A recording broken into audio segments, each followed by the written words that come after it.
ಶ್ರೀ ಗುರುಭ್ಯೋ ನಮಃ. ವೇದಪೀಠ ವಿರಿಂಚಿ ಭವಶಕ್ರಾದಿಸುರ ವಿಜ್ಞಾನದಾಯಕ ಮೋದ ಚಿನ್ಮಯ ಗಾತ್ರ ಲೋಕ ಪವಿತ್ರ ಸುಚರಿತ್ರ ಛೇದ ಭೇದ ವಿಷಾದ ಕುಟಿಲಾಂತಾದಿ ಮಧ್ಯ ವಿದೂರ ಆದಾನಾದಿ ಕಾರಣ ಬಾದರಾಯಣ ಪಾಹಿ ಸತ್ರಾಣ. ಹರೇ ಶ್ರೀನಿವಾಸ. ಶ್ರೀ ಗುರು ರಾಘವೇಂದ್ರಾಯ ನಮಃ. ಶ್ರೀ ಸತ್ಯಾತ್ಮತೀರ್ಥ ಗುರುಭ್ಯೋ ನಮಃ. ಶ್ರೀ ಜಗನ್ನಾಥದಾಸ ಗುರುಭ್ಯೋ ನಮಃ. ಎಲ್ಲರಿಗೂ ನಮಸ್ಕಾರ.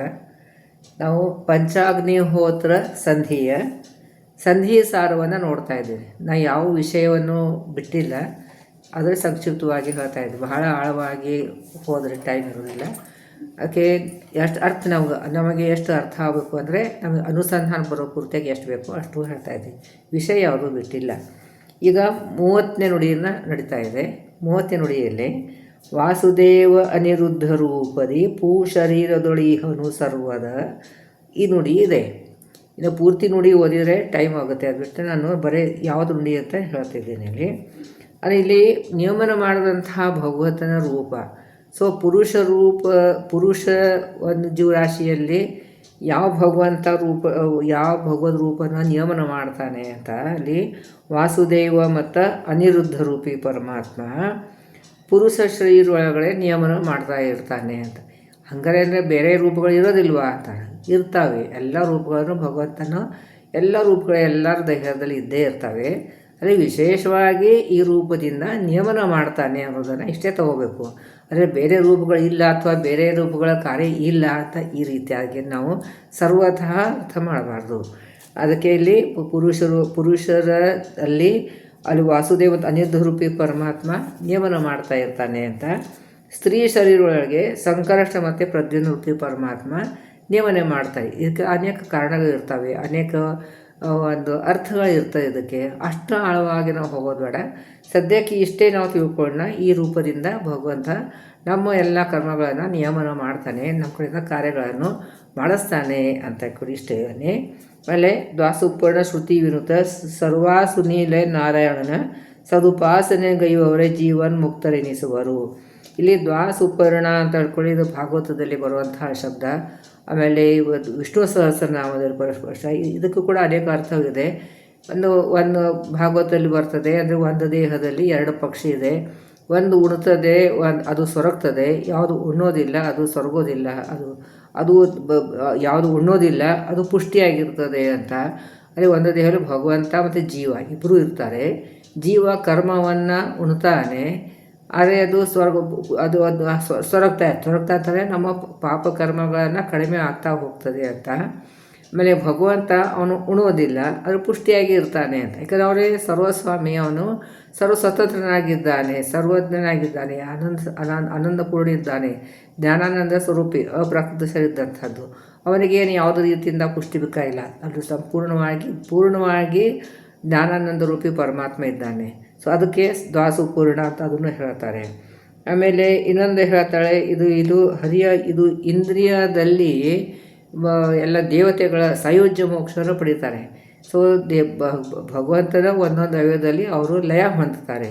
ಅದಕ್ಕೂ ಕೂಡ ಹೇಳ್ತಾರೆ. ಅಲ್ಲಿ ಕೂಡ ಇಬ್ಬರು ಇದ್ದಾರೆ. ಅಂದರೆ ಭಗವಂತ ಒಂದೊಂದು ಅವಯವದಲ್ಲಿ ಒಂದೊಂದು ದೇವತೆಗಳ ಸ್ಥಾನ ಮಾಡಿಕೊಂಡು ಇದ್ದಾರೆ ಅಂತ ಅದೂ ಕೂಡ ಇರ್ತದೆ. ಇದು ಶ್ರುತಿ ವಿರುದ್ಧ ಇದೆ. ಇದು ಇನ್ನೂ ಅನೇಕ ಅರ್ಥ ಇದೆ. ನಾನು ಸುಮ್ಮನೆ 2 ಹೇಳಿದ್ದೀನಿ. ಆಮೇಲೆ ಸರ್ವಾಸುನೀಲ ಅಂದರೆ ಎಲ್ಲರ ಒಳಗಳೇನು ನಿಲಯ ಮಾಡ್ಕೊಂಡಿದ್ದಾನೆ ಅಂತಂದರೆ ಇಲ್ಲಿ ಇಂದ್ರಿಯದಲ್ಲಿದ್ದಾನೆ, ನಮ್ಮ ದೇಹದಲ್ಲಿ ಇದ್ದಾನೆ, ಮನಸ್ಸಿನಲ್ಲಿದ್ದಾನೆ. ಎಲ್ಲ ಕಡೆಯೂ ಭಗವಂತ ಎಲ್ಲ ಜೀವರಾಶಿ ಒಳಗಡೆ ಬ್ರಹ್ಮದೇವರು ಹುಡ್ಕೊಂಡು ಎಲ್ಲ ಜೀವರಾಶಿ ಒಳಗಡೆನೂ ಭಗವಂತ ವ್ಯಾಪ್ತನಾಗಿದ್ದಾನೆ ಅಂತ. ಆಮೇಲೆ ದ್ವಾಸುಪೂರ್ಣತೆ ಇನ್ನೊಂದು ಅರ್ಥ ಹೇಳಿದಾಗಲೇ ಇಲ್ಲಿ ಅಸುರರಿಗೆ ನಾಶ ಮಾಡ್ತಾ ಅದಕ್ಕೆ ಅವನಿಗೆ ಆ ಹೆಸರು ಇದೆ ಅಂತ ಅಲ್ಲ. ಅದೇ ಇಂದ್ರಿಯದಲ್ಲಿ ಲಯ ಆಗ್ತಾರೆ, ಎಲ್ಲ ಭಗವಂತನ ಇಂದ್ರಿಯದಲ್ಲಿ ದೇವತೆಗಳ ಲಯ ಆಗ್ತಾರೆ, ಅದು ಒಂದು ಅರ್ಥ. ಇನ್ನೊಂದು ಅರ್ಥ ಅಸುರರಿಗೆ ನಾಶ ಮಾಡ್ತಾನೆ ಅಂತ. ಇನ್ನೂ 3-4 ಅರ್ಥ ಪುಸ್ತಕದಲ್ಲಿ ಕೊಟ್ಟಿದ್ದಾರೆ. ಅದು ಅಷ್ಟು ಆಳವಾಗಿ ನಾನು ಹೋಗಿಲ್ಲ. ಅಲ್ಲಿ ನಾರಾಯಣನು ಸದುಪಾಸನೆ ಗೈಯುವವರೇ. ಸದುಪಾಸನೆ ಅಂತಂದ್ರೇನು? ಸುಮ್ಮನೆ ಕಾಟಾಚಾರ. ಈಗ ನಾವು ಮಕ್ಕಳಿಗೆ ನಾವು ಎದ್ದ ತಕ್ಷಣ ಸ್ನಾನ ಆದಮೇಲೆ ವೆಂಕಟೇಶ ಸ್ತೋತ್ರ ಅಂದ್ಬಿಟ್ಟು ಆಮೇಲೆ ನಿನಗೆ ಹಾಲು ಕೊಡೋದಿಲ್ಲ ಅಂತ ಹೇಳ್ತೀವಿ. ಬೈತಾರಲ್ಲ ಅಂತ ಕಾಟಾಚಾರ ಕೆಡೋದು ಹಾಗಲ್ಲ. ಇಲ್ಲಿ ನಾವು ಇವಾಗ ಜ್ಞಾನ ಸಂಪಾದನೆ ಮಾಡಿರ್ತೀವಿ ಸ್ವಲ್ಪರ ಮಟ್ಟಿಗೆ. ಅವರು ನಮಗೆ ಜಗನ್ನಾಥದಾಸರದ್ದು ಏನೋ ಒಂದು ಹೇಳ್ಕೊಡ್ತಾ ಇದ್ದಾರೋ ಅದು ಸ್ವಲ್ಪರ ಮಟ್ಟಿಗೆ ಅವರು ನಾವು ತಿಳ್ಕೊಳ್ಳೋ ಪ್ರಯತ್ನ ಮಾಡಿದ್ದೀವಿ. ಸೊ ಆ ಜ್ಞಾನಪೂರ್ವಕವಾಗಿ ಜ್ಞಾನಪೂರ್ವಕವಾಗಿ ಅದನ್ನು ಭಗವಂತನ ಈ ರೀತಿಯಾದಂಥ ಚಿಂತನೆ ಮಾಡಬೇಕು. ಸದುಪಾಸನೆ, ಇದು ಉಪಾಸನೆ ಅಂತಂತಂದ್ರೇನು, ಇದು ಭಗವಂತನ ಇದು ಗುಣ ಇದೆ, ಈ ಕ್ರಿಯೆಗಳನ್ನು ಮಾಡ್ತಾನೆ, ಗುಣರೂಪಗಳ ಚಿಂತನೆಯನ್ನು ಅದು ಸ್ವೀಕಾರ ಮಾಡಿ ಅದನ್ನು ನಮ್ಮ ಆಚರಣೆಯಲ್ಲಿ ತರೋ ಹಾಗೆ. ಇವಾಗ ಊಟ ಮಾಡುವಾಗ ಏನೇನು ಚಿಂತನೆ ಮಾಡ್ಕೊಂಡು ಕಲ್ತಿರ್ತೀವಿ, ಅದು ಆಚರಣೆ ಬರಬೇಕು. ನಾವು ಊಟ ಮಾಡೋಕ್ಕೆಲ್ಲ ಚಿಂತನೆ ಬರಬೇಕು. ಮಲಗುವಾಗ ಏನೇನು ಚಿಂತನೆ ಬರಬೇಕು, ಅದೆಲ್ಲ ಬರಬೇಕು. ಹಾಗೆ ಅಂಥ ಮಾಡೋರು ಉಪಾಸನೆಗೈಯುವವರೇ ಜೀವನ್ಮುಕ್ತರು ಎನಿಸುವರು. ಇದು ಹೊಸ ಶಬ್ದ, ಜೀವನ್ಮುಕ್ತರು. ಹಿಂದೆ ಎಲ್ಲ ಹೇಳಿರ್ಬೋದು ನಾನು. ಜೀವನ್ಮುಕ್ತರು ಅಂತಂದರೆ ಅವ್ರಿಗೆ ಅಪರೋಕ್ಷ ಜ್ಞಾನ ಆಗಿರ್ತದೆ. ಈ ಮೋಕ್ಷ ಸಿಗೋದಕ್ಕೆ ಮೆಟ್ಟಿಲುಗಳು. ಮೊದಲು ನಾವು ಶ್ರವಣ, ಅದಕ್ಕೆ 2ನೇ ಸಂಧಿಯಲ್ಲಿ ಶ್ರವಣ ಮನಕ ಆನಂದವಿಯುವುದು ಅಂತ ಹೇಳಿದಾರಲ್ಲ. ಸರಿ, ಮೊದಲು ಶ್ರವಣ ಮಾಡ್ತೀವಿ, ಆಮೇಲೆ ಮನನ ಆಗ್ತೀವಿ, ನಿರಧ್ಯಾಸ ಆಗ್ತದೆ, ಜ್ಞಾನವನ್ನು ಕಳಿಸ್ತೀವಿ, ಅದರ ಚಿಂತನೆ ಮಾಡ್ತೀವಿ, ಜಪ ಮಾಡ್ತೀವಿ, ಆಮೇಲೆ ಅದನ್ನೆಲ್ಲ ನಮ್ಮ ಆಚರಣೆಯಲ್ಲಿ ತರ್ತೀವಿ. ಸತತವಾಗಿ ಭಗವಂತನ ಚಿಂತನೆ ಬರುವ ಹಾಗೆ ಮಾಡ್ತೀವಿ. ಇನ್ನೂ ಆ ಸ್ಟೇಜಲ್ಲಿ ನಾವೆಲ್ಲ ಯಾರೂ ಹೋಗಿಲ್ಲ, ಪ್ರಯತ್ನ ಮಾಡೋಣ ಅಂತೆ. ಗುರುಗಳು ನಮಗೆ ಸಹಾಯ ಮಾಡ್ತಾರೆ ಅದಕ್ಕೆ. ಆಮೇಲೆ ಅವರಿಗೆ ಅಪರೋಕ್ಷ ಜ್ಞಾನ ಆಗ್ತದೆ. ಇದಕ್ಕೆ ಎಷ್ಟೋ ಜನ್ಮಗಳು ಹೋಗಬೇಕು, ಬಹಳಷ್ಟು ಜನ್ಮಗಳು ಹೋಗಬೇಕು. ಅಪರೋಕ್ಷ ಜ್ಞಾನ ಅಂತಂದರೆ ನಮ್ಮ ಒಳಗಡೆ ಬಿಂಬರೂಪಿ ಪರಮಾತ್ಮ, ನಾನು ಅಂತ ಒಳಗಡೆ ಇರುವೆ ಇದ್ದೀನೋ ಆನೆ ಇದ್ದೀನೋ ಗೊತ್ತಿಲ್ಲ, ಅಲ್ಲಿ ಭಗವತ್ ರೂಪ ಇದೆ, ಬಿಂಬರೂಪಿ ಪರಮಾತ್ಮ ಅಂತ ಹೇಳ್ತೀವಿ. ಆ ಬಿಂಬರೂಪಿ ಪರಮಾತ್ಮ ದರ್ಶನ ನನಗೆ ಆಗ್ತದೆ. ಆಮೇಲೆ ಅದೇ ರೂಪದ್ದು ನಾವು ಚಿಂತನೆ ಮಾಡಿಕೊಂಡು ಹೋಗ್ತೀವಿ, ಅದು ಜಪ ಮಾಡ್ತೀವಿ, ಅದರಲ್ಲಿ ಸಾಧನೆ ಮಾಡ್ಕೊಂಡು ಹೋಗ್ತೀವಿ. ಅಂಥವರಿಗೆ ಜೀವನ್ಮುಕ್ತರು ಅಂದರೆ ಅವ್ರಿಗೆ ಮೋಕ್ಷ ಸಿಗೋದು ಗ್ಯಾರಂಟಿ. ಅದು ಅವ್ರಿಗೆ ಸರ್ಟಿಫಿಕೇಟ್ ಸಿಕ್ಕದೆ, ನಿಮಗೆ ರಿಸರ್ವೇಷನ್ ಆಗಿದೆ. ಈಗ ನಾವು ಟ್ರೈನ್ ಬುಕ್ಕಿಂಗ್ ಮಾಡ್ತೀವಲ್ಲ, ಹಾಗೆ ಅವ್ರದ್ದು ಮೋಕ್ಷದಲ್ಲಿ ಬುಕ್ಕಿಂಗ್ ಆಗಿಬಿಟ್ಟಿದೆ. ಆದರೂ ಅಲ್ಲಿ ಹೋಗಿಲ್ಲ, ಇನ್ನೂ ಇಲ್ಲೇ ಇರ್ತಾರೆ ಅವರು. ಯಾಕಂದರೆ ಅವರು ಅಪರೋಕ್ಷ ಜ್ಞಾನ ಆದಮೇಲೆ ಸಂಚಿತ ಕರ್ಮ ಹೋಗ್ತದೆ, ಆಗಾಮಿ ಕರ್ಮಗಳು ಹೋಗ್ತದೆ, ಆದರೆ ಪ್ರಾರಬ್ಧ ಮಾತ್ರ ಭೋಗಿಸಲೇಬೇಕು ಅಂತ. ಸೊ ಅದನ್ನು ಮಾತ್ರ ಇದನ್ನು ವಿಸ್ತಾರವಾಗಿ ನಾನು ಹಿಂದೆ ಎಲ್ಲ ಹೇಳಿದ್ದೀನಿ. ಸಂಚಿತ ಕರ್ಮ, ಆಗಾಮಿ ಕರ್ಮ ಅಂದರೆ ಏನು ಅಂತ. ಪ್ರಾರಬ್ಧ ಅಂತಂದರೆ ಇವಾಗ ಸದ್ಯಕ್ಕೆ ನಾವು ಭೋಗಿಸ್ತಾ ಇರೋದನ್ನು ಅದನ್ನು ಪೂರ್ತಿ ಮಾಡಲೇಬೇಕು ಅಂತ. ಅದರಲ್ಲೂ ಸ್ವಲ್ಪ ಭಗವಂತ ಆರಾಧನೆ ಮಾಡೋದಕ್ಕೆ ಕನ್ಸೆಷನ್ ಕೊಡ್ತಾನೆ. ಈ ಕೆಟ್ಟ ಕರ್ಮಗಳನ್ನು ಪ್ರಹಾರ ಸ್ವಲ್ಪ ಕಡಿಮೆ ಮಾಡ್ತಾನೆ, ಒಳ್ಳೆಯ ಕರ್ಮಗಳನ್ನು ಅಭಿವೃದ್ಧಿಗೊಳಿಸ್ತಾನೆ. ಆದರೆ ಇಂಥವರಿಗೆ ಜೀವನ್ಮುಕ್ತರು, ರಾಯರು, ಟೀಕಾರಾಯರು, ಇಂಥ ನಮ್ಮ ಸ್ವಾಮಿಗಳು, ಇಂಥ ಎಲ್ಲ ಯತಿಗಳು ಎಲ್ಲರಿಂದ ಇರ್ತಾರೆ. ಅವರು ಭಗವಂತನ ಕಂಡಿರ್ತಾರೆ, ಅವರೆಲ್ಲ ನಮಗೆ ಹೇಳೋದಿಲ್ಲ. ಅವರು ಕಂಡಿರ್ತಾರೆ, ನಮಗೆ ಒಂದು ಮಾರ್ಗದರ್ಶನಕ್ಕೋಸ್ಕರ ಅಂತ ಇಲ್ಲಿರ್ತಾರೆ. ಅವ್ರದ್ದು ಒಂದು ಕರ್ಮವನ್ನು ಮುಗಿಬೇಕು, ಪ್ರಾರಬ್ಧ ಕರ್ಮ ಮುಗಿಬೇಕು ಅಂದು, ಮತ್ತು ಇನ್ನಷ್ಟು ಸಾಧನೆ ಮಾಡಿ ತಮ್ಮ ಯೋಗ್ಯತೆಯನ್ನು ಅಂತಂದರೆ ಅವ್ರಿಗೆ ಕ್ಲುಪ್ತವಾದಂಥದ್ದು ಆನಂದ ಇರ್ತದೆ. ಮೋಕ್ಷದಲ್ಲಿ ಇವ್ರಿಗೆ ಇಷ್ಟು ಒಂದು ಸಂಖ್ಯೆ, ಒಂದು 10, 100 ಅಂತೇಳಿ ಒಂದು ಇರ್ತದೆ. ಅದನ್ನು ಬೆಳೆಸ್ಕೊಳ್ತಾರೆ ಅವರು. ಅದೇ ಅವ್ರು ಕ್ಲುಪ್ತವಾದಂಥದ್ದು ಏನು ಮೋಕ್ಷದ ಆನಂದ ಇರ್ತದೋ ಅದನ್ನು ಇನ್ನೊಂದಷ್ಟು ಸ್ವಲ್ಪ ಹೆಚ್ಚು ಮಾಡ್ಕೋತಾರೆ. ಆಮೇಲೆ ಇದು ಈಗ ಆಮೇಲೆ ನಮ್ಮಂಥವ್ರಿಗೆಲ್ಲರಿಗೂ ಒಂದು ಮಾರ್ಗದರ್ಶನ. ಅದು ಭಗವಂತ ಕಂಡವರು ಅವ್ರು ಹೇಗೆ ಸಾಧನೆ ಮಾಡಿಕೊಂಡ್ರು, ಹೌದು ಭಗವಂತರು ನಮಗೊಂದು ಸಾಕ್ಷಿ ಬೇಕಲ್ಲ. ಸೊ ಇವರೆಲ್ಲ ಸಾಕ್ಷಿಯಾಗಿ ಇರ್ತಾರೆ, ನಮಗೆಲ್ಲ ಮಾರ್ಗದರ್ಶನ ಮಾಡೋಕ್ಕೆ ಕೊಡ್ತಾರೆ. ಆಮೇಲೆ ಅವರು ತಮ್ಮದು ಪುಣ್ಯ ಗಂಟನ್ನು ನಮಗೆ ಹಂಚುತ್ತಾರೆ ಅವರು. ಅದರಿಂದ ನಮಗೆ ಸ್ವಲ್ಪ ಉದ್ಧಾರ ಮಾಡೋಕ್ಕೋಸ್ಕರ ಭಗವಂತವ್ರಿಗೆ ಇಟ್ಟಿರ್ತಾನೆ. ಇವರಿಗೆಲ್ಲ ಜೀವನ್ಮುಕ್ತರು ಅಂತ ಹೇಳ್ತಾರೆ. ಸೊ ಅದು ನಾವು ಅದಕ್ಕೆ ಜ್ಞಾನಿಗಳು ಅಂತಂದರೆ ಇಂಥ ಅಪರೋಕ್ಷ ಜ್ಞಾನಿಗಳು. ಇಲ್ಲಿ ಹರಿಕಥಾಮೃತಸಾರದಲ್ಲಿ ಜ್ಞಾನಿ ಅಂತ ಶಬ್ದ ಬಂದರೆ ಅದು ಅಪರೋಕ್ಷ ಜ್ಞಾನಿ ಅಂತಲೇ ತಗೋಬೇಕು. ಸೊ ಈ ಅಪರೋಕ್ಷ ಜ್ಞಾನಿಗಳಂಥವ್ರದ್ದು ಸೇವೆ ನಾವು ಮಾಡಿದರೆ ನಮ್ಮ ಜ್ಞಾನ ಅಭಿವೃದ್ಧಿ ಆಗ್ತದೆ. ಅದಕ್ಕೆ ಅವ್ರದ್ದೆಲ್ಲ ಸೇವೆ, ಈ ಟೀಕಾರಾಯರ್ದು ರಾಯರ್ದೆಲ್ಲ ಸೇವೆ ನಾವು ಯಾಕೆ ಮಾಡಬೇಕು? ನಮ್ಮ ಸಾಂಸ್ಕೃತಿದು ಇದಕ್ಕೆ ನಮ್ಮದೇನದ ಪಾಪದ ಕರ್ಮಕ್ಕೆ ಸ್ವಲ್ಪ ಕಡಿಮೆ ಆಗ್ತದೆ. ಆಮೇಲೆ ನಮ್ಮದು ಜ್ಞಾನ ಅಭಿವೃದ್ಧಿ ಆಗ್ತದೆ. ಅದಕ್ಕೋಸ್ಕರ ಅವ್ರು ನಾವು ಸೇವೆ ಮಾಡಬೇಕು. ಅವರು ನಮಗೆ ಅವರ ಅನುಗ್ರಹದಿಂದ ತಮ್ಮ ಪುಣ್ಯದ ಗಂಟು ಸ್ವಲ್ಪ ನಮಗೆ ಕೊಟ್ಟು ಅವರು ನಮಗೆ ಭಗವಂತನ ಹತ್ತಿರ ಹೋಗೋ ಹಾಗೆ ವ್ಯವಸ್ಥೆಯನ್ನು ಮಾಡ್ತಾರೆ ಅವರು ಅಂತ ತಿಳ್ಕೊಂಡು ಇಲ್ಲಿ ಹೇಳ್ತಾ ಇದ್ದಾರೆ. ಇದು ಎಲ್ಲ ಹೊಸ ಶಬ್ದ ಬಂದದ್ದನ್ನು ಸ್ವಲ್ಪ ವಿಸ್ತಾರವಾಗಿ ಹೇಳ್ತಾ ಇದ್ದೇನೆ. 31ನೇ ನುಡಿಯಲ್ಲಿ ತನ್ನ ಅನಂತಾನಂತ ರೂಪ ಹಿರಣ್ಯ ಗರ್ಭಾದಿಗಳೊಳಗೆ ಕಾರುಣ್ಯ ಸಾಗರ ಹರಿ ಅವರವರ ಅಖಿಳ ವ್ಯಾಪಾರ. ಆಮೇಲೆ ಇಲ್ಲಿ ತನ್ನ ಅನಂತಾನಂತ ರೂಪಗಳನ್ನು ಇದೆ. ಇವಾಗ ಎಷ್ಟೆಷ್ಟು ರೂಪಗಳು ಇಲ್ಲೇ ಇನ್ನೂ 6ನೇ ಸಂಧಿಯಲ್ಲಿದ್ದೀವಿ. ಇದರಲ್ಲೇ ಎಷ್ಟೆಷ್ಟು ರೂಪಗಳನ್ನು ಎಲ್ಲ ಕವರ್ ಮಾಡಿದ್ದಾರೆ ಜಗನ್ನಾಥದಾಸರು. ಇನ್ನು 33 ಸಂಧಿವರೆಗೂ ಹೋಗಬೇಕು ನಾವು. ಅಲ್ಲಿವರೆಗೂ ಎಷ್ಟೆಷ್ಟು ರೂಪ ಚಿಂತನೆ ಬರ್ತದೆ. ಅಷ್ಟು ತನ್ನ ಅನಂತಾನಂತ ರೂಪಗಳನ್ನು ಇದು ಹಿರಣ್ಯ ಗರ್ಭ ಆದಿಗಳೊಳಗೆ ಅಂತಂದರೆ ಬ್ರಹ್ಮದೇವರು, ಬ್ರಹ್ಮ ಮೊದಲಾದ ಎಲ್ಲ ದೇವತೆಗಳು, ಎಲ್ಲ ಜೀವರಾಶಿಗಳೊಳಗಡೆ ಕರುಣಸಾಗರ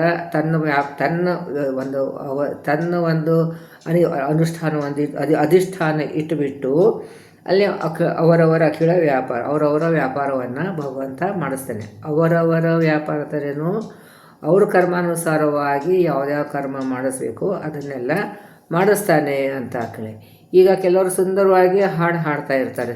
ನನಗೆ ಹಾಡಂತೂ ದೂರ, ಏನೂ ಬರೋದೇ ಇಲ್ಲ. ಸೊ ಅದಕ್ಕೆ ಅದು ಭಗವಂತನ ವಿಶೇಷ ಒಂದು ಕರುಣೆ ಇರ್ತದೆ. ಅದನ್ನು ಮಾಡಿಸ್ತಾನೆ. ಅಂದರೆ ಅವ್ರ ಯೋಗ್ಯತೆ, ಅವ್ರದ್ದು ಹಾಡೋ ಯೋಗ್ಯತೆ ಅವರಲ್ಲಿ ಇರ್ತದೆ, ಅವರು ಹಾಡ್ತಾರೆ. ನನ್ನಲ್ಲಿ ಇಲ್ಲ, ಹಾಡೋದಿಲ್ಲ. ಸೊ ಅದಕ್ಕೆ ಅವರವರ ಯೋಗ್ಯತಾನುಸಾರವಾಗಿ ಕಾರ್ಯಗಳನ್ನು ಭಗವಂತ ಮಾಡಿಸ್ತಾನೆ ಅಂತ. ಅವರವರ ಅಖಿಳ ವ್ಯಾಪಾರ ಅವರನ್ನ ಕಾರ್ಯಗಳನ್ನು ಮಾಡಿಸ್ತಾನೆ. ಬನ್ನ ಬಡದಲ್ಲಿ ಶಬ್ದ ಇಟ್ಟಿದ್ದಾರೆ. ಬನ್ನ ಬಡದಲ್ಲಿ ಅಂತನೇನು ಯಾವುದೂ ಆಯಾಸಿಲ್ಲ. ಎಷ್ಟು ಅನಂತಾನಂತ ಕೋಟಿ ಶಬ್ದ ಇಲ್ಲವೇ ಇಲ್ಲ. ಅನಂತಾನಂತ ರಾಶಿ ಜೀವರಾಶಿಗಳು ಪ್ರತಿಯೊಬ್ಬರದು ಕರ್ಮ ಎಷ್ಟು ಅಷ್ಟೇ ಮಾಡಿಸಬೇಕು. ಅಷ್ಟು ರೂಪ ತಗೊಂಡು ಒಳಗಡೆ ಒಂದೊಂದು ಜೀವರಾಶಿ ಒಳಗಡೆ ಇಷ್ಟೆಲ್ಲ ರೂಪಗಳು ಇವೆ. ಇಷ್ಟೆಲ್ಲ ರೂಪದಿಂದ ಇದ್ದನು ಬನ್ನ ಅದಕ್ಕೆಲ್ಲ ಆದರೆ ಆಯಾಸ ಇಲ್ಲದೇ ಇದೆಲ್ಲ ಕೆಲಸ ಭಗವಂತ ಮಾಡ್ತಾನೆ. ಅವನದೆಷ್ಟು ಅಚಿಂತ ಅದ್ಭುತ ಶಕ್ತಿ ಅಂತ ಮಾಡಿಸಿ ಧನ್ಯರನಿಸಿ. ಅದರಿಂದ ನಮಗೆ ಧನ್ಯತೆ ಅನ್ನಿಸ್ತದೆ. ಈಗ ಹರಿಕಥಾನುಸಾರ ನಾವು ಅಧ್ಯಯನ ಮಾಡ್ತಾಯಿದ್ದೀವಿ, ಪಾರಾಯಣ ಮಾಡ್ತೇವೆ. ಎಷ್ಟು ಧನ್ಯರಪ್ಪ, ನಮಗೆ ಎಷ್ಟು ಖುಷಿ ಆಗ್ತದೆ, ಭಾಳ ಖುಷಿ ಆಗ್ತದೆ. ಖುಷಿ ಆಗಿಬಿಟ್ಟು ನಮಗೆ ಇದು ಒಂಥರ ಈ ಖುಷಿ ಇದು ಹರಿಕಥಾನುಸಾರ ಅಧ್ಯಯನ ಪಾರಾಯಣ ಮಾಡಿದರೆ ಏನು ಖುಷಿ ಇರ್ತದೋ ಇನ್ನು ಬೇರೆ ಎದರಲ್ಲೂ ಸಿಗೋದಿಲ್ಲ. ಎಷ್ಟೇ ಒಳ್ಳೆಯ ಊಟ ಇರಲಿ, ಎಷ್ಟೇ ಒಳ್ಳೆಯ ಬಟ್ಟೆ ಇರಲಿ, ಎಷ್ಟೇ ನಾವು ಬೇರೆ ಪ್ರೀತಿ ಮಾಡಲಿ, ಆದರೆ ಇದರಲ್ಲಿ ಸಿಗುವಂಥ ಆನಂದ ಇನ್ನೆಲ್ಲೂ ಸಿಗೋದಿಲ್ಲ. ಇದೊಂದು ಗುರುಗಳ ಅನುಗ್ರಹ ಇದ್ದರೆ ಆಗ್ತದೆ, ಇಲ್ಲದ್ರೆ ಆಗೋದಿಲ್ಲ. ಗುರುಗಳ ಅನುಗ್ರಹ ಬೇಕು ನಮಗೆ. ಗುರುಗಳ ಅನುಗ್ರಹ ಇದ್ದರೆ ಅಷ್ಟೇ ಆಗ್ತದೆ, ಇಲ್ಲದ್ರೆ ಆಗೋದಿಲ್ಲ ಅಂತ. ಅವಾಗ ನಮಗೆ ಧನ್ಯತೆ ಅನ್ನಿಸ್ತದೆ. ಹೌದಪ್ಪ, ಎಷ್ಟು ಧನ್ಯರು ನಾವು. ಈಗ ನಾವು ರಾತ್ರಿ 9:30ರಿಂದ 10:00 ನಾವೆಲ್ಲರೂ ನಮ್ಮದೊಂದು ವಾಟ್ಸಪ್ ಗ್ರೂಪ್ ಇದೆ, ಅಲ್ಲಿ ಪಾರಾಯಣ ಮಾಡ್ತಾ ಇರ್ತೀವಿ. ಅದರಲ್ಲಿ ಎಷ್ಟು ಜನಕ್ಕೆ ಅನುಭವಕ್ಕೆ ಎಷ್ಟು ಜನ ಮೆಸೇಜ್ ಮಾಡ್ತಾರೆ. ನಾವು ಜಾಸ್ತಿ ಜನ ಇಲ್ಲ, ಕಡಿಮೆ ಜನ ಇದ್ದೀವಿ. ಆದರೆ ಬಂದವರಿಗೆ ಎಷ್ಟು ಅನುಭವಕ್ಕೆ ಬರ್ತಾಯಿದೆ. ಹರಿಕಥಾನುಸಾರ ದಿನನಿತ್ಯ ಪಾರಾಯಣ ಮಾಡಿದ್ದಕ್ಕೆ, ಸುಳಾದಿ ಪಾರಾಯಣ ಮಾಡಿದ್ದಕ್ಕೆ, ಬೇರೆ ಬೇರೆ ವಿಷಯಗಳ ಚರ್ಚೆ ಮಾಡಿದ್ದಕ್ಕೆ ಎಷ್ಟು ತಮ್ಮ ಮನೆಯಲ್ಲಿದ್ದಂತಹ ಪ್ರಾಬ್ಲಮ್ಗಳೆಲ್ಲ ಸಾಲ್ವ್ ಆಗಿದೆ, ನೆಮ್ಮದಿ ಬಂದಿದೆ, ಖುಷಿಯಾಗಿದ್ದೀವಿ, ಒಳ್ಳೆ ನಿದ್ದೆ ಮಾಡ್ತೀವಿ, ಯಾವುದು ಚಿಂತೆ ಇರೋದಿಲ್ಲ ಅಂತ ಎಷ್ಟು ಜನ ಎಲ್ಲ ಹೇಳ್ತಾ ಇರ್ತಾರೆ. ಸೊ ಇದಕ್ಕೆ ಬಹಳ ಪವರ್ ಇದೆ ಇದರಲ್ಲಿ. ಅದಕ್ಕೇ ನಾನು ಇಷ್ಟು ಒತ್ತಿ ಯಾಕೆ ಹೇಳ್ತಾ ಇದ್ದೀನಿ, ಇದನ್ನು ಪಾರಾಯಣ ಮಾಡಿ, ಇದರಲ್ಲಿ ಬಹಳ ಪವರ್ ಇದೆ, ಇದರಲ್ಲಿ ಇಷ್ಟೆಲ್ಲ ಇದೆ ಅಂತ. ಅದಕ್ಕೆ ಅದು ನಮಗೆ ಧನ್ಯತೆಯನ್ನು ಅನ್ನಿಸ್ತದೆ ಅಂತಾರೆ. ಪುಣ್ಯ ಕರ್ಮ ಸ್ವೀಕರಿಸಿ ಫಲವಿತ್ತು ಪಾಲಿಸುವ ಇದು ಸಮಸ್ತ ಜೀವದ ದೇವತೆಗಳ ದ್ವಾರ ನಮಗೆ ಕರ್ಮಗಳನ್ನು ಮಾಡಿಸಿ ನಮಗೆ ಕರ್ಮವನ್ನು ನಾವು ಮಾಡಿದಂಥ ಕರ್ಮಗಳನ್ನು ಸ್ವೀಕಾರ ಮಾಡಿ ಅದಕ್ಕೆ ನಮಗೆ ರಕ್ಷಣೆ ಮಾಡ್ತಾನೆ, ಫಲವನ್ನು ಕೊಡ್ತಾನೆ. ಒಳ್ಳೆಯ ಕರ್ಮಕ್ಕೆ ಒಳ್ಳೆಯ ಫಲ, ದುಷ್ಕರ್ಮಕ್ಕೆ ದುಷ್ಕರ್ಮ ಕೊಡ್ತಾನೆ ಅಂತ. 32 ಸಂಧಿಯಲ್ಲಿ ಸಾಗರದ ನದಿಯ ಜಲ ಭೇದ ಅಬ್ದು ಬಲ್ಲು. ಈಗ ಸಾಗರದ ಒಳಗೆ ಎಲ್ಲ ಬೇರೆ ಬೇರೆ ನದಿಗಳೆಲ್ಲ ನೀರೆಲ್ಲ ಬಂದು ಸೇರಿಕೊಂಡಿರ್ತಾರೆ. ಅಲ್ಲಿ ಒಂದೇ ಆಗಿರ್ತಾರೆ ನಮಗೆ. ಆದರೆ ಅಲ್ಲಿ ಕೂಡ ಅವರು ಬೇರೆ ಬೇರೆಯಾಗೇ ಇರ್ತಾರೆ ಅಂತೆ. ಇವಾಗ ಈ ಅಕ್ಕಿ ಬಾಳೆ ಮಿಕ್ಸ್ ಮಾಡಿ ಕೂಡ ಆದರೆ ಬೇರೆ ಬೇರೆಯೇ ಇರ್ತದಲ್ಲ, ಆ ರೀತಿ ಅದು ಇದೂ ನೀರು ಅದೂ ನೀರೇ, ಸಮುದ್ರದಲ್ಲಿರ್ತಂತೆ ಎಲ್ಲ ನೀರನ್ನೇ. ಆದರೆ ಅವು ಬೇರೆ ಬೇರೆಯೇ ಇರ್ತಾವಂತೆ. ಅದು ಸೂರ್ಯನ ಕಿರಣದಿಂದ ಭಾಷ್ಪ ಆಗಿ ಹೋಗ್ತದೆ, ಆದಮೇಲೆ ಮೋಡ ಆಗ್ತದೆ. ಅದು ಬೇರೆ ಬೇರೆ ನದಿಯ ನೀರಿಂದ ಮೋಡ ಸಪ್ರೇಟೇ ಇರ್ತದೆ. ಇದು ವಾಯುದೇವರು ಮಾಡುವಂಥ ಕಾರ್ಯ ನೋಡಿ. ನೀರೆಲ್ಲ ಮಿಕ್ಸ್ ಆಗಿಬಿಟ್ಟಿದೆ, ಭಾಷ್ಪ ಆಯಿತು. ಭಾಷ್ಪ ಎಷ್ಟು ಸೂಕ್ಷ್ಮವಾದಂಥದ್ದು, ಅದೆಲ್ಲ ಸಪ್ರೇಟ್ ಮಾಡಿ ಆಯಾ ನದಿದು ಭಾಷ್ಪ ಅದೇ ನದಿಗೆ ಹೋಗಿ ಸೇರೋ ಹಾಗೆ ಮಳೆ ಸುರಿಸ್ತಾರೆ ವಾಯುದೇವರು. ಎಷ್ಟು ಕಠಿಣವಾದಂಥ ಕೆಲಸ ಅವರು ಸರಿಯಾಗಿ ಮಾಡ್ತಾರೆ. ಯಾಕೆ? ಭಗವಂತನ ವಿಶೇಷ ಅನುಗ್ರಹ ಇದ್ದದಕ್ಕೆ. ಸೊ ಅದಕ್ಕೆ ಇಷ್ಟು ಬಲ್ಲವು. ಇದು ನದಿಯ ಜಲ ಭೇದ ಆಗಸದೊಳೆ ಇಪ್ಪ ಬಲ್ಲವು, ಕಾಗೆ ಗುಬ್ಬಿಗಳ ಅರಿಯಬಲ್ಲವೇ ನದಿಯ ಜಲಸ್ಥಿತಿಯ. ಸೊ ಇದು ನದಿಯ ಇಲ್ಲಿ ಇದು ಎಕ್ಸ್ಟ್ರಾ ಒಂದು ವಿಷಯವನ್ನು ನಾನು ಈಗ ಹೇಳಿದ್ದನ್ನು ಅದರಲ್ಲಿ ಇದು ಜಲಸ್ಥಿತಿಯಲ್ಲಿ ಇದು ಇಲ್ಲಿ ಇದು ಕಾಗೆ ಗುಬ್ಬೆಗಳೆಲ್ಲ ಎಲ್ಲ ಇದು ಗಂಗಾ ನದಿ ಪವಿತ್ರತೆ ಕೂಡ ನಮಗೆ ಗೊತ್ತು. ಅಲ್ಲಿ ಸ್ನಾನ ಮಾಡಿದರೆ ನಮಗೆ ಪಾಪಗಳನ್ನು ಪರಿಹಾರ ಆಗ್ತದೆ ಅಂತ ಅನ್ನೋದನ್ನು ನಮಗೆ ಗೊತ್ತು. ಅದೇ ಕಾಗೆ ಗುಬ್ಬೆಗಳಿಗೆ ಗೊತ್ತಿದೆಯಾ? ಗೊತ್ತಿರೋದಿಲ್ಲ. ಸೊ ಅದು ಆ ಅನುಸಂಧಾನ ಇಲ್ಲದೇ ಸ್ನಾನ ಮಾಡ್ತಾರೆ, ಅವಾಗ ಅದಕ್ಕೆ ಫಲ ಇರೋದಿಲ್ಲ ಅಂತ. ಈ ನಾವು ಕೂಡ ಕಾಗೆ ಗುಬ್ಬಿ ಥರನೇ ಹೋಗಿ ಸ್ನಾನ ಮಾಡಿ ಬಂದುಬಿಡ್ತೀವಿ. ಇಷ್ಟೆಲ್ಲ ಅನುಸಂಧಾನ, ಇಷ್ಟು ಭಕ್ತಿ ನಮಗೆ ಎಲ್ಲಿ ಬರ್ತದೆ? ಬರೋದಿಲ್ಲ. ಅವ್ರಿಗೆ ಜಲಸ್ಥಿತಿ ಏನು ಗೊತ್ತಿರೋದಿಲ್ಲ ಅವ್ರಿಗೆ. ಅದಕ್ಕೆ ಭೋಗ್ಯ ಪರ್ಯಂಕ ಶಯನದ ಒಳಗೆ. ಆಮೇಲೆ ಅದಕ್ಕೆ ಇಲ್ಲೇನು ಹೇಳ್ತಾರೆ, ಗುಣತ್ರಯ ಬದ್ಧ ಜಗವಿಹುದು ಆಗಮಜ್ಞರು ತಿಳಿಯುವರು ಅಜ್ಞಾನಿಗಳ ಅಳವಳದು. ಇದು ಗುಣತ್ರಯ ಬದ್ಧ ಈ ಜಗತ್ತು ಇದೆ. ಅದೇ ರಾಜಸ ತಾಮಸ ಸಾತ್ವಿಕ ಗುಣದಿಂದ ಬಂದಂಥ ಈ ಜಗತ್ತು, ಅದರಿಂದ ಆದಿದಂಥ ಈ ಜಗತ್ತು. ಆದರೆ ಅದಕ್ಕೆಲ್ಲ ಭಗವಂತನೇ ನಿಯಮನ ಮಾಡ್ತಾ ಇದ್ದಾನೆ. ಆದರೆ ಅದರದ ಲೇಪ ಅವನಿಗೆ ಇಲ್ಲ. ಇದರದು ಜ್ಞಾನಿಗಳು ತಿಳ್ಕೊತಾರೆ, ಆದರೆ ಅಜ್ಞಾನಿಗಳು ತಿಳ್ಕೊಳ್ಳೋದಿಲ್ಲ. ಅದೇ ಈ ಕಾವ್ಯ ಗುಬ್ಬಿಗಳ ನದಿಯಲ್ಲಿ, ಅದು ಗಂಗಾ ನದಿಯಲ್ಲಿ ಸ್ನಾನ ಮಾಡಿದರೆ ಅದರ ಮಹತ್ವ ತಿಳ್ಕೊಳ್ಳೋದಿಲ್ವೋ, ಅದೇ ರೀತಿಯಾಗಿ ಅಜ್ಞಾನಿಗಳು ಭಗವಂತನೇ ಈ ಮಹಿಮೆ ಎಷ್ಟಿದೆ ಅನ್ನೋದನ್ನು ತಿಳ್ಕೊಳ್ಳೋಕೆ ಅವ್ರಿಗೆ ಆಗುವುದಿಲ್ಲ. ಜ್ಞಾನಿಗಳಿಗೆ ಮಾತ್ರ ಅರ್ಥ ಆಗ್ತಾಯಿದ್ವಿ, ತಿಳ್ಕೊಳ್ಳೋಕೆ ಆಗೋದಿಲ್ಲ ಅಂತ. ಇನ್ನು 33ನೇ ನುಡಿಯಲ್ಲಿ ಇನ್ನು ತಿರ್ಗಾ ಸಾರಾಂಶ ಹೇಳಿದೆ. ಯಾವಾಗಲೂ ಮೊದಲೇ ನುಡಿಯಲ್ಲಿ ಈ ಸಂಧಿಯಲ್ಲಿ ಯಾವ ವಿಷಯ ತೊಗೊಂಡಿದ್ದಾರೆ ಅಂತ ಹೇಳ್ತಾರೆ. ಆಮೇಲೆ ತಿರ್ಗಾ ಕೊನೆಯಲ್ಲಿ ಸ್ವಲ್ಪ ಒಂದು ಸಾರಾಂಶವನ್ನು ತಗೋತಾರೆ. ಇದನ್ನು ಇಲ್ಲಿ ತಿರ್ಗಾ ಸಾರಾಂಶ ಹೇಳ್ತಾ ಇದ್ದಾರೆ. ಭಗವಂತ 33ನೇ ನುಡಿಯಲ್ಲಿ ಎಲ್ಲೆಲ್ಲಿ ಭಗವಂತ ವ್ಯಾಪ್ತನಾಗಿದ್ದಾನೆ, ಇಂದ್ರಿಯದಲ್ಲಿದ್ದಾನೆ, ಗುಣದಲ್ಲಿ ಇದ್ದಾನೆ. ಗುಣದ ಸತ್ತು ರಾಜ ತಾಮಸ ಗುಣದಲ್ಲಿದ್ದಾನೆ, ನಿಯಮನ ಮಾಡ್ತಾನೆ, ಅದರೊಳಗಿರ್ತಾನೆ, ನಿಯಮನ ಮಾಡ್ತಾನೆ. ಅದರ ದೀಪ ಅವನಿಗೆ ಇಲ್ಲ. ಭೂತಗಳು ಪಂಚಮಹಾಭೂತಗಳಿದ್ದಾನೆ. ಆಮೇಲೆ ಅವರ ಇದಕ್ಕೆಲ್ಲ ಅಭಿಮಾನಿ ದೇವತೆಗಳಿದ್ದಾರೆ.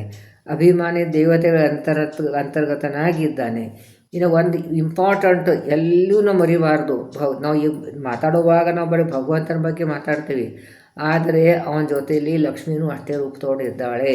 ಸೊ ಎಲ್ಲಿ ಹೋದ್ರೂ ವಾಯು ಅಂತರ್ಗತ ಲಕ್ಷ್ಮೀ ಸಹಿತವಾಗಿ ಭಗವಂತ ಇದ್ದಾನೆ ಅಂತ ಇದೇ ಚಿಂತನೆ ಮಾಡೋದು ನಾವು.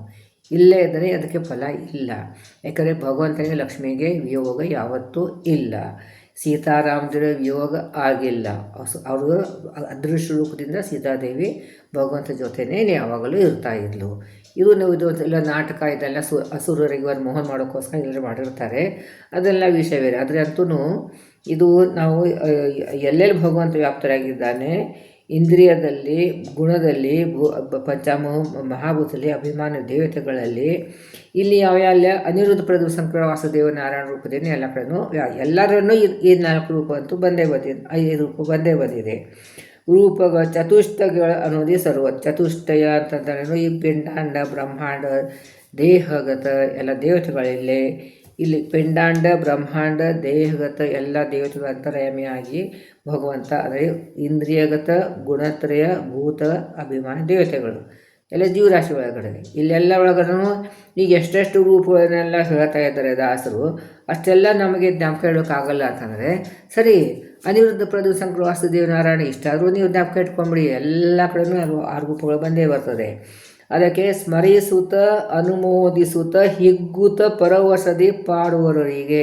ಎಷ್ಟು ಸುಂದರವಾದಂಥ ಶಬ್ದ ಇಟ್ಟಿದ್ದಾರೆ ಜಗನ್ನಾಥದಾರು ದಾಸರು. ಇದನ್ನು ನಮಗೆ ಸ್ಮರಣೆ ಮಾಡೋಕ್ಕೆ, ಪ್ರತಿಯೊಂದು ಕ್ಷಣಕ್ಕೂ ಸ್ಮರಣೆ, ಭಗವಂತನೂ ಈ ರೂಪಗಳ ಚಿಂತನೆ ಸ್ಮರಣೆ ಬರಬೇಕು. ಹಿಗ್ಗಬೇಕು ಅಂದರೆ ಸಂತೋಷ ಪಡಬೇಕು. ಅಯ್ಯೋ ಭಗವಂತೆಲ್ಲ ಇಷ್ಟೆಲ್ಲ ನಮ್ಮ ಒಳಗಡೆನೇ ಇಷ್ಟೊಂದು ರೂಪದಲ್ಲಿ ಇದ್ದಾನಲ್ಲ ಅಂತ ಸಂತೋಷ ಪಡಬೇಕು. ಆಮೇಲೆ ಪರವಶದಿ ಪರವಶದಂತಾರೆ ಮೈ ಮರೆತು ಕುಡಿಬೇಕು ಅಂತ. ಅದಕ್ಕೇ ಈ ಅಂಕಿತ ಇದ್ದದ್ದನ್ನು ಮಾತ್ರ ಭಜನೆ ಹಾಡಬೇಕು ಅಂತ ಯಾಕೆ ನಾವು ಕಡ್ಡಾಯವಾಗಿ ಅದರ ರೂಲ್ನಾಗಿ ತೊಗೊಂಡಿರ್ತೀವಿ ಅಂತಂದರೆ, ಈ ದಾಸರು ಮಾಡಿದಂಥ ಬತಗಳನ್ನು ಮೊದಲೇ ಪ್ಲ್ಯಾನ್ ಮಾಡಿ ಯೋಚನೆ ಮಾಡಿದಂತಲ್ಲ. ಭಕ್ತ ಪರವಶವಾಗಿ ಅದು ಸ್ಫುಲ್ಲಿಂಗಾಗಿ ಬಂದಂಥ ಶಬ್ದಗಳವು.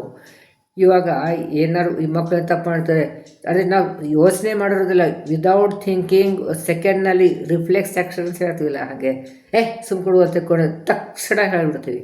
ಅಥವಾ ಒಳ್ಳೆ ಕೆಲಸ ಮಾಡಿದ್ರೆ ಅರೆ ವಾ ಅಂತಂತೀವಿ. ಸೊ ಈ ರೀತಿಯಾಗಿ ಭಗವಂತನ ಮೇಲೆ ಬಂದಂಥ ಭಕ್ತಿಯ ಉದ್ರೇಕ ಆಗಿ ಬಂದಂಥ ಶಬ್ದಗಳು. ಅದು ಶಬ್ದಗಳೆಲ್ಲ ಅದ್ರ ಜೊತೆ ಅಷ್ಟು ಉದ್ರೇಕಾಗುವಂತಹ ಅಷ್ಟು ಆ ಭಗವಂತನ ರೂಪಗಳು ಹೊರಗಡೆ ಬಂದಿರ್ತವೆ. ಆ ರೂಪಗಳ ಅನುಗ್ರಹ ನಮಗೆ ಮಾಡ್ತಾರೆ. ಆಮೇಲೆ ಆ ದಾಸರು ಒಂದು ತಮ್ಮದು ಒಂದು ತಪಶಕ್ತಿರಲ್ಲಿ ಇಟ್ಟಿರ್ತಾರೆ. ಯಾಕಂದರೆ ಅವರು ಉದ್ರೇಕಾಗಿ ಆ ಭಗವತ್ ರೂಪ ಹೊರಗಡೆ ಬಂದದ್ದನ್ನು ಅಕ್ಷರ ರೂಪದಲ್ಲಿ ಭಗವಂತ ಕೂತಿರ್ತಾನೆ ಅಲ್ಲಿ. ಅದಕ್ಕೆ ಅವ್ರು ಮಾಡಿದ ಹಾಡಿಗೆ ಅಷ್ಟು ಮಹತ್ವ, ಅದಕ್ಕೊಂದು ಪವರ್ ಇರ್ತದೆ ಅದರಲ್ಲಿ. ಅದನ್ನು ಹಾಡಬೇಕು ಅಂತ. ಅದಕ್ಕೆ ಹಿಗ್ಗೂತ ಪರವರ್ಷದಲ್ಲಿ ಪಾಡುವವರಿಗೆ ಅಂತ ಹೇಳ್ತಾರೆ. ತನ್ನಿರವ ತೋರಿಸಿತ್ತು ಅಂದರೆ ತನ್ನ ದರ್ಶನ ಮಾಡಿದ್ರೆ ಅಪರೋಕ್ಷ ಧ್ಯಾನ ಮಾಡಿಸಿ ತನ್ನ ಲೋಕದಲ್ಲಿ ಭಗವಂತ ಇಡ್ತಾನೆ ಅಂತ ಅನ್ನೋದನ್ನು ಹೇಳ್ತಾ ಇದ್ದಾರೆ. ಆಮೇಲೆ ಇನ್ನು ನಮ್ಮ ದೇಹದಲ್ಲಿನೇ ಭಗವಂತ, ಹಿಂದಿನೂ ಹೇಳಿದ್ದೀನಿ ನಾನು, ನಮ್ಮ ದೇಹದಲ್ಲಿನೇ ಭಗವಂತ ಎಲ್ಲೆಲ್ಲಿ ಯಾವ್ಯಾವ ರೂಪದಿಂದ ವ್ಯಾಪ್ತನಾಗಿದ್ದಾನೆ ಅಂತ ಅನ್ನೋದನ್ನು ಇಲ್ಲಿ ಕೊಡ್ತಾ ಇದ್ದಾರೆ. ಮೂಲ ರೂಪನು ಮನದೊಳಗೆ, ಅದು ಮನಸ್ಸಿನಲ್ಲಿ, ಅದರಲ್ಲಿ ಮನಸ್ಸಿನಲ್ಲಿ ಮೂಲ ರೂಪ ಅಂದರೆ ನಾರಾಯಣ ರೂಪಿ ಪರಮಾತ್ಮ ಇದೆ. ಇದೆಲ್ಲ ಸ್ವರೂಪ ದೇಹದಲ್ಲಿ ಅಂತ ತಿಳ್ಕೋಬೇಕು. ಶ್ರವಣ ಅಂದರೆ ಸ್ಥೂಲದಲ್ಲಿ ಕೂಡ ಅದು ಶ್ರವಣ ಆಲಿಯೊಳಗೆ, ಶ್ರವಣ ಅಂತಂದರೆ ಕಿವಿಯಲ್ಲಿ ಆಲಿಯೊಳಗೆ ಮತ್ಸ್ಯ ರೂಪಿ ಪರಮಾತ್ಮ ಕಿವಿನಲ್ಲಿ. ಕೂರ್ಮನು ಶ್ರವಣ ಆಲಿಯೊಳಗೆ ಮತ್ಸ್ಯ ಕೂರ್ಮನು ಅಂದರೆ ಕಣ್ಣುಗಳಲ್ಲಿ ಕೂರ್ಮ, ಕಿವಿನಲ್ಲಿ ಮತ್ಸ್ಯ, ಕಣ್ಣಿನಲ್ಲಿ ಕೂರ್ಮ. ಕೋಲರೂಪನು ತ್ವಕ್ ವರಾಹರೂಪಿ ಪರಮಾತ್ಮ ನಮ್ಮ ತ್ವಕ್ನಲ್ಲಿದ್ದಾನೆ. ಆಮೇಲೆ ರಸನದೊಳಗೆ ವಾಮನ ಅಂತಂದರೆ ನಾಲ್ಗೆ ಮೇಲೆ ವಾಮನ ರೂಪಿ ಪರಮಾತ್ಮ. ಆಮೇಲೆ ರಸನದೊಳಗೆ ನಾರಸಿಂಹ, ಮೂಗಿನಲ್ಲಿ ನಾರಸಿಂಹ ರೂಪಿ ಪರಮಾತ್ಮ ಇದ್ದಾನೆ. ಜೀವಿಯೊಳಗೆ ಬಾಲವಟು ವಾಮನನು, ಆಮೇಲೆ ವಾಮನನು ನಾಸಿಕ ನಾದಲು ವದನದಲ್ಲಿ, ಆದಮೇಲೆ ಬಾಲವಟು ವಾಮನನು, ಅದೇ ಬಾಯಲ್ಲಿ ವಾಮನ ರೂಪಿ ಪರಮಾತ್ಮ. ಆಮೇಲೆ ನಾಸಿಕ ನಾಳದಳು, ನಾಸಿಕನಲ್ಲಿ ಮೂಗಿನಲ್ಲಿ, ವದನದಲ್ಲಿ ಮೂಗಿನಲ್ಲಿ ಮುಖದಲ್ಲಿ ಭಾರ್ಗವ ಪರಶುರಾಮ ರೂಪಿ ಪರಮಾತ್ಮ. ವಾಲಿಭಂಜರ್ ಹಸ್ತದಲ್ಲಿ, ಅದೇ ರಾಮ ಕೈಯಲ್ಲಿ, ಕಾಲದಲ್ಲಿ ಶ್ರೀಕೃಷ್ಣ. ಆಮೇಲೆ 35ನೇ ನುಡಿಯಲ್ಲಿ ಜಿನ ವಿಮೋಹಕ ಬುದ್ಧ ಮತ್ತು ಕಲ್ಕಿ, ಅದೇ ಬುದ್ಧ ಮತ್ತು ಉಪಸ್ಥನಲ್ಲಿ ಬುದ್ಧಿ ಮತ್ತು ಕಲ್ಕಿ ರೂಪರೂಪಿ ಪರಮಾತ್ಮ ಇದ್ದಾನೆ. ದಿನನಿತ್ಯ ಚಿಂತನೆ ಮಾಡಬೇಕು ನಾವು. ಮತ್ಸ್ವರೂಪಾಯ ನಮಃ, ಕೂರ್ಮಾಯ ನಮಃ, ವರಾಯ ನಮಃ, ನಾರಸಿಂಹಾಯ ನಮಃ, ವಾಮನಾಯ ನಮಃ, ಪರಶುರಾಮಾಯ ನಮಃ, ರಾಮಾಯ ನಮಃ, ಕೃಷ್ಣಾಯ ನಮಃ, ಬುದ್ಧಿಯ ಕಲ್ಕೈ ನಮಃ. ಆಯಿತು, 1 ಸೆಕೆಂಡ್ನಲ್ಲಿ 2 ಸೆಕೆಂಡಲ್ಲಿ ಆಗೋಗ್ಬಿಡ್ತು. ಸೊ ನಾವು ಏನೇನೇನು ಸ್ವಲ್ಪ ಕಲಿತೀವೋ ಅದು ಅಷ್ಟೇ ಬ್ಯಾಪಾಟ್ ಮಾಡಬೇಕು, ದಿನ ಅಂದ್ಬಿಡಬೇಕು, ಸರ ಹೋಗುತ್ತೆ ಅದನ್ನು. ಆಮೇಲೆ ಈ ರೀತಿಯಾಗಿ ದಶರೂಪಗಳ ದಶಕರಣಗಳಲ್ಲಿ ತಿಳಿಯೋದು, ನಮ್ಮ ದಶ ಇಂದ್ರಿಯಗಳಲ್ಲಿ ಈ ದಶರೂಪಗಳನ್ನು ನಾವು ಚಿಂತನೆ ಮಾಡಬೇಕು ಅಂತ ಹೇಳ್ತಾರೆ. ಅನುಭವಿಪ ವಿಷಯಗಳು, ಇದು ಬಹಳ ಮಹತ್ವದ. ಅನುಭವಿಪ ವಿಷಯಗಳ ಕೃಷ್ಣಾರ್ಪಣವೆನ್ನಲು ಕೈಕೊಂಬ. ಅದೇ ನಾವು ಪ್ರತಿಯೊಂದೂ ಈಗ ಇಷ್ಟೆಲ್ಲ ಹೇಳಿರಲ್ಲ, ಇಲ್ಲಿ ನಾವು ಪ್ರತಿಯೊಂದು ಅವಯವದಲ್ಲಿ, ಇಂದ್ರಿಯದಲ್ಲಿ ಎಲ್ಲ ಕಡೆ ಭಗವಂತ ವ್ಯಾಪ್ತನಾಗಿದ್ದಾನೆ. ಅವನೇ ಮಾಡಿಸ್ತಾನೆ. ಅದು ಅವನಿಗೆ ಸಮರ್ಪಣೆ ತನ್ನ ಕೃಷ್ಣಾರ್ಪಣೆ ಅಂತಂದ್ರೇನು, ಇದೆಲ್ಲ ನೀನೇ ಮಾಡಿಸಿದೀಯಾ, ಇದು ಎಲ್ಲ ನಿಂದೆ ಇದೆ, ನಾಲ್ಗೆ ನಿಂದೆ ಇದೆ, ನೀನೇ ನುಡಿಸಿದೀಯಾ, ನೀನೇ ನುಡಿಸ್ತಾ ಇದ್ದೀಯಾ. ಇದು ನಾನು ಕವಿತಾ ತೋರಿ ಮಾತಾಡ್ತಾ ಇಲ್ಲ, ಒಳಗಡೆ ಭಗವಂತ ನುಡಿತಾನೆ. ಅದನ್ನು ನನ್ನ ಬಾಯಿಂದ ಹೊರಗಡೆ ಬರ್ತಾ ಇದೆ. ಈ ಅನುಸಂಧಾನ ನನಗಿರಬೇಕು, ಕೃಷ್ಣ ಇದೇ ಸಮರ್ಪಣೆ. ನೀನೇ ನುಡಿಸ್ತಾ ಇದೆಯಾ, ನೀನೇ ಮಾಡಿಸ್ತಾ ಇದೆಯಾ. ನಿಮ್ಮಲ್ಲಿ ಕೂತ್ಕೊಂಡು ಅವನು ಕೇಳಿಸ್ತಾ ಇದ್ದಾನೆ, ಅದಕ್ಕೆ ನೀವು ಕೇಳ್ತಾ ಇದ್ದೀರಾ. ಹೀಗೆ ಈ ಕೆಲವರಿಗೆ ಕಿವಿ ಹೋಗ್ಬಿಡ್ತಾರೆ. ಅಂದರೆ ಅಲ್ಲಿ ಭಗವಂತ ಇರ್ತಾನೆ, ಅದರೆಲ್ಲ ಕಾರ್ಯಗಳನ್ನು ಮಾಡೋದಿಲ್ಲ ಅಂತ ಅರ್ಥ.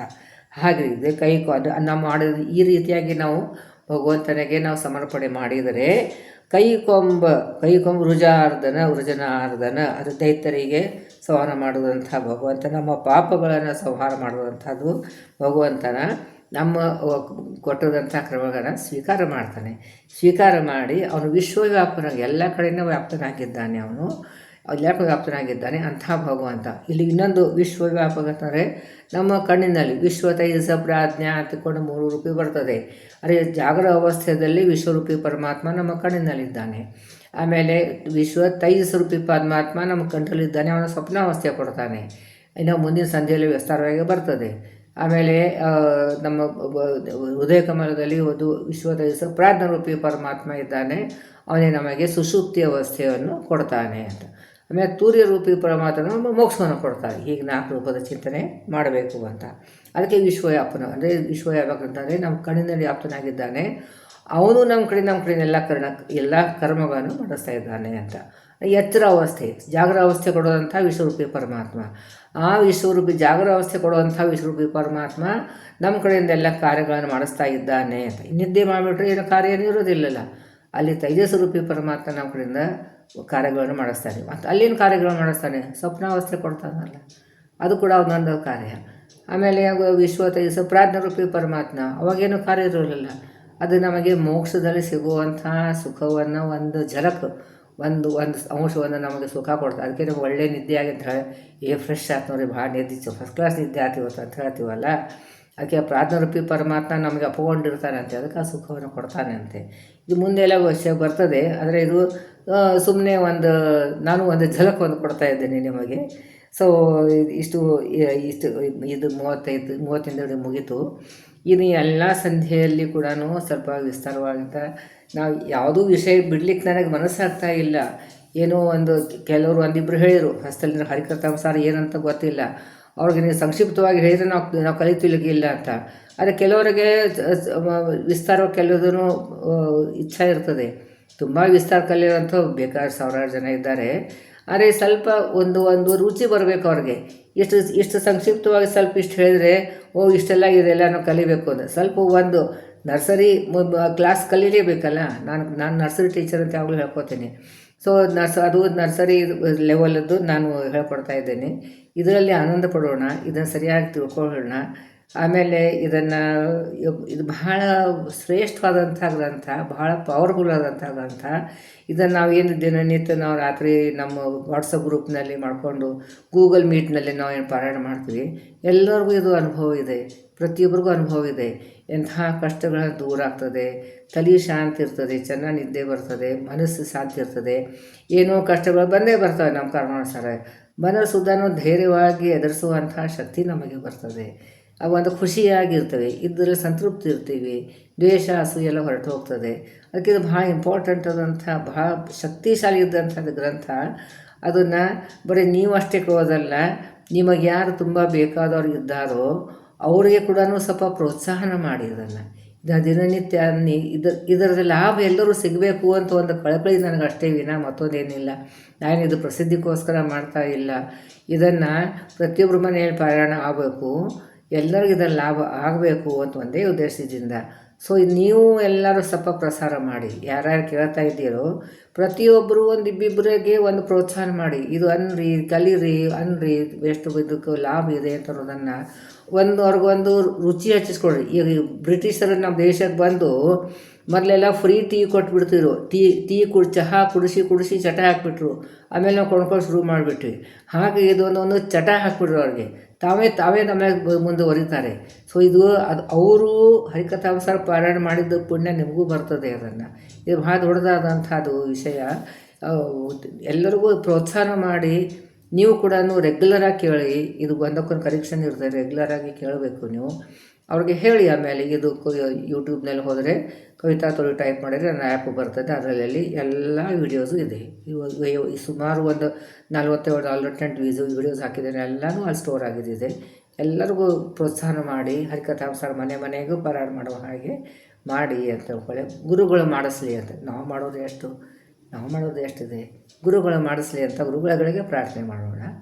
ನಾಹಂ ಕರ್ತ ಹರಿಕರ್ತ, ಶ್ರೀಹರಿ ಪ್ರೇರಣ, ಶ್ರೀಹರಿ ಪಿತ್ಯರ್ಥಂ, ಪತಿ ಅಂತರ್ಗತ, ಗುರು ಅಂತರ್ಗತ, ತತ್ವಾಭಿಮಾನ ಜೇತ ಅಂತರ್ಗತ, ಭಾರತೀಯ ರಮಣ ಮುಖ್ಯ ಪ್ರಾಣ ಅಂತರ್ಗತ, ಮಧ್ವಾಂತರ ಶ್ರೀ ಕೃಷ್ಣಾರ್ಪಣಮಸ್ತು.